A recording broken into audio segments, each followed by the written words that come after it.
to say that the Hindus have always been beaten. I've seen these youngsters in all length and breadth of India telling me, ultimately whatever it is, Vedas, this thing, that thing, but we have always been beaten. The Muslims came, they came in hordes, and the English came. This is what is our history. But that's not correct interpretation. The Muslims went to Iran, and within 15 years they made it 100% Muslim.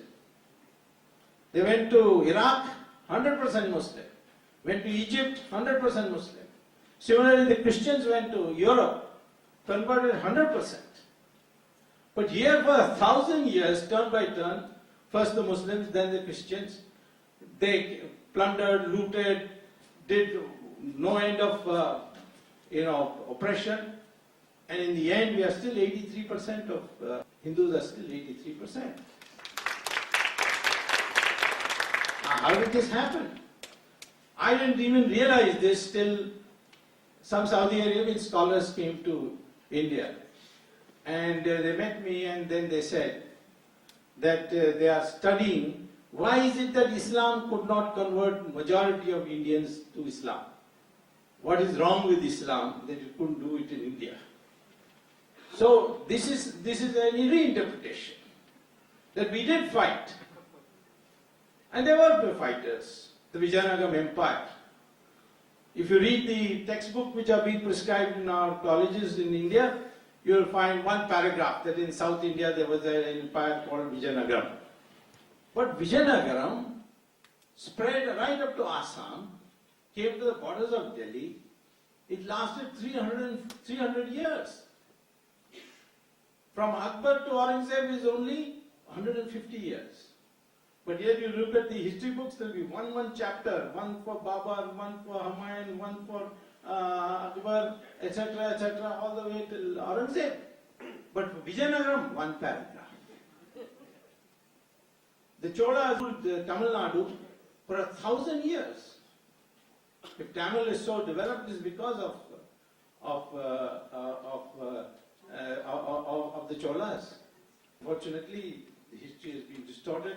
Even the word Dravida was originally coined by Adi Shankara in his debate with Mandana Mishra, where he said Dravida, when they asked, the first question the wife asked is, who are you? So he said, I am a Dravida Shishu, which meant essentially, I think a sandhi of two words, Tra and Vid, probably means the three coastlines joining together, South India. We made into a race. And now they say Dravid means somebody who is not a Brahmin. And they took the history to such an extent that the Dravida movement decided to adopt Ravan as their hero. And they changed their names from Ramchandra. Many of the Tamils have names like Ramchandra, Raman and all that. They changed it to Ravana. Now they don't do it. Because for the last 10 years of campaigning, I've been saying these idiots don't know that Ravan was a Brahmin.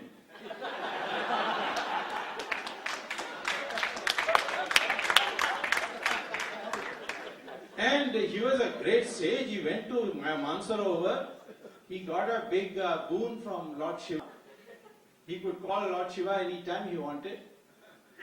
But then when they found his ego had got so far, they decided that Hanuman came as an avatar of Shiva, Ram as avatar of Vishnu, and Rama was a Kshatriya.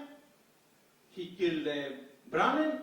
Of course, he performed Brahmahatya Puja in after that. So you can kill a Brahmin anytime, provided you do Brahmahatya Puja.